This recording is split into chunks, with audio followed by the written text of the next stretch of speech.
Il-ground ta' Paċegrasso jinsab fiż-żona magħrufa bħala tal-Borġ Raħal Ġdid. Kien aktar magħruf bħala Schreiber isem marbut ma' Gvernatur Malti ta' snin 40. Kien propju 60 sena ilu il-ħadd 8 ta' Ġunju 1952. Dakinhar kienet se tintlab logħba importanti tal-futbol Malti, l-FA Trophy bejn Hibernians u Sliema Wanderers.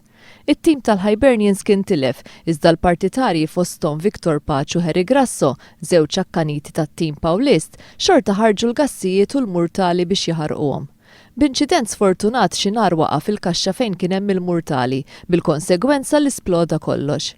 Victor Paċu Harry Grasso mietu fuq il-post tal-inċident, filwaqt li oħrajn weġġaw serjament. Wan jitkellem ma' nies Pawlisti dwar xi jiftakru minn dakinhar. Grasso kien wieħed li raħ ġdid, fil-festa kien għaddejjem fideħ u kien jiġbor grupp ta' żgħażagħ u jarma dejjem hu. Allura anke fil-funeral niftakar il-kappillan li kien Monsinjur Xwera f'dak iż-żmien jekbi fuq it-tebut tiegħu u jbirku l-Knisja ġifieri.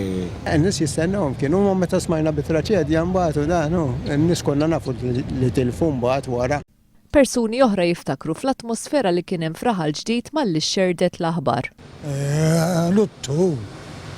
Metu tnejn, kienu metu tnejn imsiekin. Kena ħafna dispjaċihom dal-affarijiet, għax ma tkunx pjaċir tisma' min imutu, mbagħad tkun tafu kienu supporters tal-ħibs.